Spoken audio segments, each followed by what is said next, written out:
Hey everybody, this is Friendship is Card Games, and I'll be doing an in-depth overview of the My Little Pony collectible card game. The objective of this game is to get 15 victory points by solving problems and defeating troublemakers.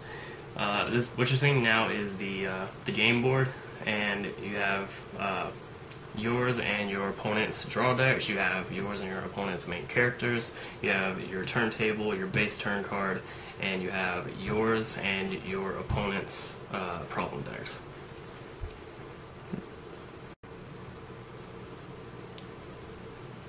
Alright, I'll start off by explaining the main character card. Right here we have Twilight Sparkle, and in the top right you'll see that they have their power that they lend to solving problems, and in her case she has one magic. You see their type, which she's a unicorn, pretty easy, and then in their text box they have their requirements. The requirement is the stipulation that once you meet while playing the game, they flip. They always start on their start side, but once you meet that requirement, they flip to their 20% cooler side, and their power goes up generally, and then they gain an effect. That's all that really changes. Next, I'll be talking about the turntable card.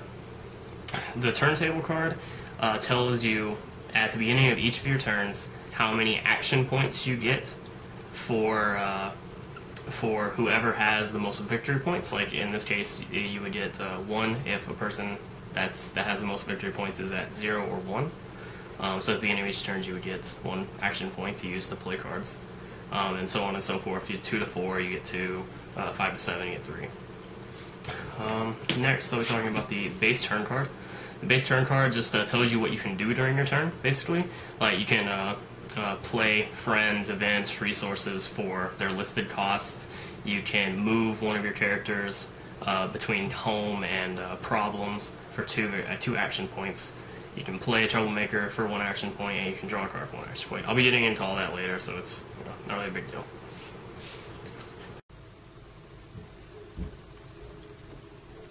Alright, now I'm going to be talking about friend cards. Friend cards are the cards that you use to solve problems, and we're going to start with this one. Alright, you'll notice that they have a cost listed right here, and this means that she costs 1 action point to put from your hand into play. And then they're also going to have a power, which she gives 1 honesty, kind of like Twilight gave 1 magic. And then she has her type, which is an Earth Pony, and then her effect text. In an effect text for friends, they'll usually have in bold when you can activate their effect. Like you can activate her effect during the main phase because it's in bold, and then others will have just when they come into play, you can activate their effect. Another type of friend that we have is Granny Smith. Like you'll notice that she costs 2. But she also has a 1 honesty under her 2, which means that you have to have 1 power worth of honesty in play to play her from your hand. So if I have Cherry Jubilee in play, I can, as long as I have the 2 action points for Granny Smith, I can play her since I have the 1 honesty. And she gives 2 honesty by herself and that kind of stuff. Next, we'll be talking about exhausting. Some friends, like Dance Fever, have an effect that says exhaust Dance Fever to activate it during your main phase. Exhausting is basically just turning them sideways, and while they're exhausted, they do not contribute their power to solving problems. Like if they're out of problem, they don't contribute anymore until they're unexhausted. And while they're exhausted, they don't contribute their power to playing cards from your hand. Like if Cherry Jubilee was exhausted, if I don't have any more honesty in play to pay for Granny Smith, I cannot play her during that turn until Cherry Jubilee is unexhausted. And that is friends. Alright, next I'm going to be discussing event cards. Alright, we'll take a look at this one. On event cards, they have costs just like friends, and they have requirements just like friends. Like, I can only play this card if I have my 1 action token and I have a pink worth of friends in play, or a pink worth of power in play. Something to go ahead and clear up, you don't like, when you're paying for this card, you don't exhaust that power to play the card. It's just as long as you have one unexhausted friend worth of that with that power, you can play the card. So I could play 4 Fall Asleeps in a turn as long as I have Dance Fever in play if I wanted to, and I had the action tokens. But after clearing that up, they're pretty simple. They have their power in the top right, just like Friends, except this power is only used during face-offs, and we'll get into that later, so you don't have to worry about it. And then they have their effects, which this one, they'll say when they can be activated, always in bold, and that's when you can play the card. Like this one says main phase, and then you just do their effect, and they go to the discard pile, and that is events. Alright, next I'm going to be talking about resource cards. Alright, this is a resource cards. Resource cards are, you play them on, like it'll say what you play them on. Like this one says play on a friend. And basically it would just attach itself to the friend and give them a passive effect. Some will say play on a problem, you put it next to the problem and it'll give a passive effect. If they don't specify, they are played in your home and give their passive effect there. They have a cost just like friends and events, and it works the same way. Like this one has it costs 1 action token, but I can only play it if I have 2 honesty worth of power in play. So I couldn't play it if I only had Cherry Jubilee in play, but since she only gives 1 honesty worth of power, but I could play it if I had Granny Smith in play, since she gives 2 honesty worth of power. And just like on event cards, it also has power in the top right for face-off checks, which again we'll get into later. And that is basically resources. Alright, next we're going to be talking about problem cards. Problem cards are the cards that you play friends to complete and gain victory points. Alright, we're going to take a look at this one. I'm going to turn it this way so you can read it, you can kind of see everything. But most of the game, it's going to be turned this way. One side facing you, one side facing your opponent. Problems always have effects, and they usually have 1 of 3 timings. It's either when they're revealed, or they're always active, or it's when they're solved. Their effect will activate. Like this one says, when it's revealed, each player adds an action token to their turn card.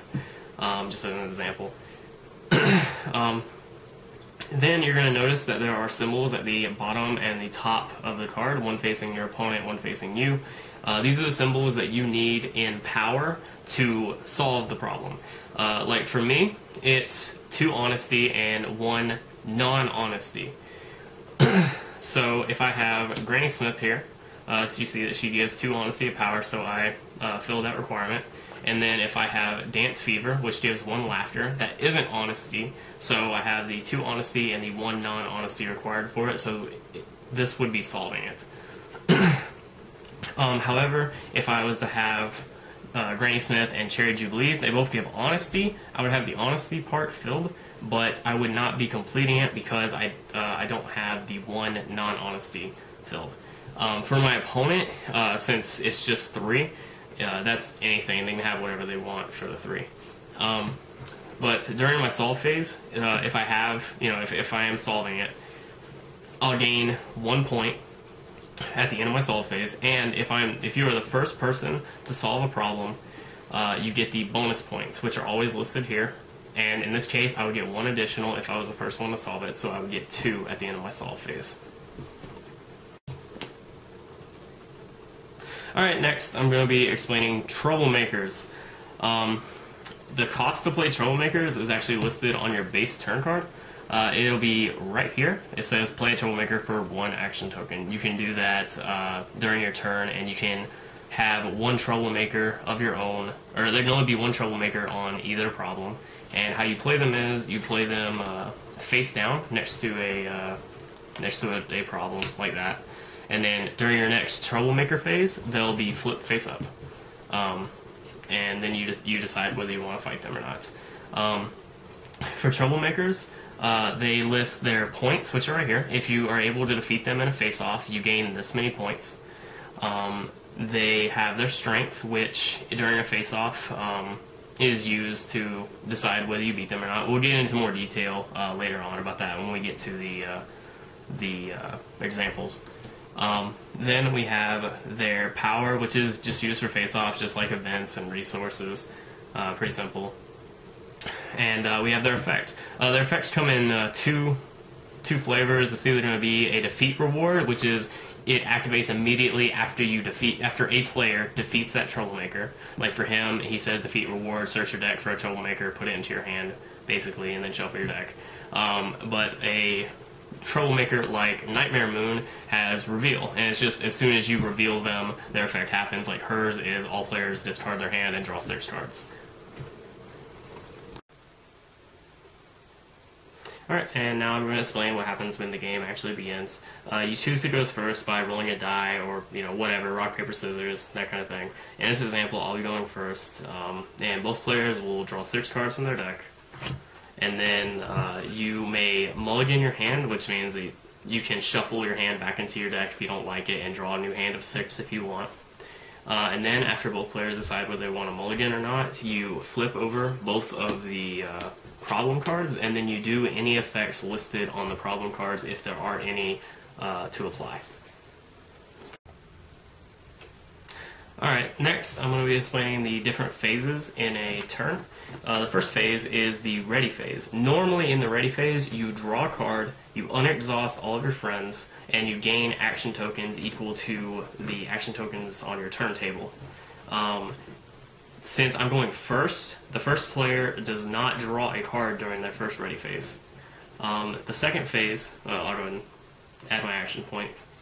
The second phase is the Troublemaker phase, which if you have any Troublemakers in play that you own, they flip up, and then you can choose to fight them if you want. Since we don't have any, then we'll just skip that phase. And then the main phase, we can do anything listed on our base turn card that I showed earlier. You can play friends for their cost. And when you play friends, like say I play Jerry Jubilee, I spend my action token, and you have to play them to one of the 2 problems. And when you play them, you just stick them in front of the problem, and that's them on the problem. Next, say I had 2 action points. You can spend those 2 action points to move a already in play friend or your main character from one of the problems to the other problem, or from one of the problems to home, or from home to one of the problems. And if you remove your main character, it would go from home to one of the problems. And that's how you move. To play Troublemakers, just like listed on your base turn card, and we covered in the Troublemaker area, you pay your 1 action token and you put them face down next to either of the problems to be flipped face up next turn. And you can also spend 1 action point to draw a card. The next phase is the scoring phase. Scoring phase is basically at the end of the turn where you check to see if you are completing any of the problems in play. So just like I did in the problem explanation, I showed that you had enough to solve it, so I would have enough to solve it, and I would gain points appropriately. Alright, for the player going second, things are a little bit different. They do draw a card for their during their ready phase. They add their action point like normal. However, if on their first turn of going second, they get an additional action point. This is just for their first turn of the game. It's like a handicap for going second, basically. And they do their turn like normal. They go through their Troublemaker phase, which there aren't any still, and they can play friends to locations or problems just like I can. And play continues like this until somebody solves a problem or decides to fight a Troublemaker. Alright, and then it would come back to my turn. I would draw my card, and I would gain my action points for the turn during my ready phase, just like normal. And then I am going to give you an example of how scoring works. Alright, so you see that I have 3 power on this problem. I have 2 from Granny Smith, 1 from Cherry Jubilee, and it requires 3 of anything to complete, so I am completing it. When during your solve phase, which is at the end of your turn, you would check to see if you're completing any problems. If you are, you gain 1 point for each problem that you're completing, which I'm completing just 1, so I gain my 1 point. And then if I'm the first person to solve it, I gain the bonus, which I'm the first person to solve it, so I would gain another point and go up to 2. Next, you check to see if your opponent is completing the same problem, which he isn't. So it would that would be the end of my turn. I would just gain the 2, and it would go to him. Now every turn at the end of my solve phase, you check to see if you're completing a problem, and if you're you do that whole process. So say he didn't play anything, and it went back to my turn. I would go through my steps, and it would get back to my solve phase again, and I would gain 1 point. I would not gain the bonus again. The bonus is only for the first time you complete this problem. So I would just go up to 3, right? Another thing, when I went to 2 victory points, it changed the turntable. When a player, the person in first place is at 2 to 4 victory points, both players are now getting 2 action points a turn. So if I was to do that, and when it went to his turn, he would get 2 action points instead of the normal 1. Now let's give an example of him also completing it. So I go to my solve phase, I'm completing this, but he's also completing it. I gain my 1 point from it, and then I check to see if he's completing, which he is. So then we do a face-off. How face-offs work is you total up the power on your friends that are at that problem, which mine is 3, and his is also 3. His 2 from Scootaloo, the 1 from Noteworthy, 2 from Granny Smith, the 1 from Jerry Jubilee. And then you both take the top card of your deck. Mine's gonna be Apple Cobbler, and you look at their power, their power modifier in the top right. His is Star Hunter, and that's how much they add to your total power. So mine would go to 4, and his would go to 4. If you tie, then you flip another card. So I'll flip. Let's get this party started, and he flips Rainbow Dash. Rainbow Dash adds 3. Let's get this party started adds 5. So I beat him by 2. When you win a face-off, the person who won gains the bonus on the problem in victory points, so I would gain 1. And the cards that were used for the face-off go to the bottom of your deck in any order. So they're both returned to the bottom. Then, all the friends at that problem are sent home, so they move to the home area. And then a new problem is flipped. This one goes to the bottom, and we flip a new problem. And that is the cleanup. Alright, now I'm going to give you an example of a more complex scoring board state. In this, it's my turn. In this case, I am solving both of these, since I have the 4 power, the 4 magic, 2 on Zakora, 1 on Diamond Mint, and 1 on Gizmo. So I have the 4 I need to solve Vanquishing Ursa, and then 3 anything except for magic. I have the 1 Honesty, the 1 Laughter, and the other 1 Laughter on those 3. So I'm solving that one. I'm also solving this one since I have the 3 anything. So I get 2 points, 1 for each that I'm solving. So I get 2. And then I'm the first person to solve Vanquishing Ursa, so I get the bonus of 3. So I get 5 points, or I go up to 5 points. Sorry. And then you'll notice that he is also solving this one. Normally we would do a face-off only here, but since I'm solving both, we do a large face-off, which if one player is solving both, you do a face-off involving every friend on a problem. So it'll be all of these versus all of these friends. And it just does the face-off like normal. Like I have 3, 4, 5, 6, 7, 8, 9, 10 power. He has 3, 4, 5, 6, 7, 8 power. So we do a face-off. I get a 5, and so I go up to 15, and he gets a 2, so he goes up to 10. So I win. When you win a big face-off, you get the lower of the 2 bonuses. So in this case, I would get 1 point, and then the cleanup would happen, and all friends at all problems would go home. So all friends go home, and you know the cards used for the face-off go to the bottom of the deck as well. So all the friends go home, and then when you do a big face-off, both of the problems change. So that happens, and that is a large face-off.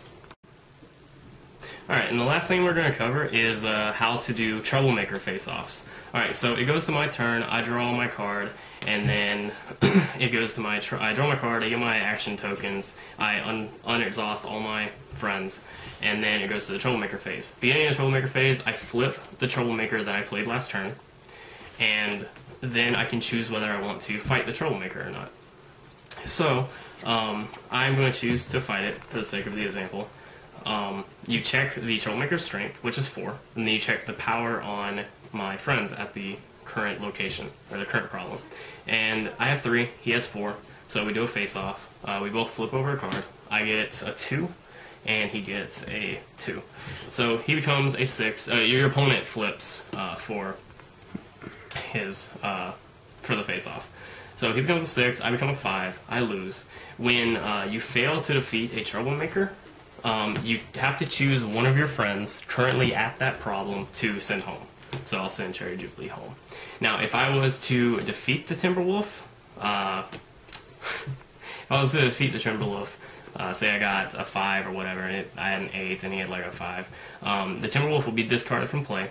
I would get the points all listed on him, which is 1, so I gain a point, and then the defeat reward, when I defeat him, I can search my deck for a Troublemaker, put it into my hand, and shuffle my deck, so he'd be discarded. Another thing to touch on, if say I fail to defeat the Troublemaker, I sent Cherry Jubilee home, but then during my turn, during my main phase, I put Cherry Jubilee back there.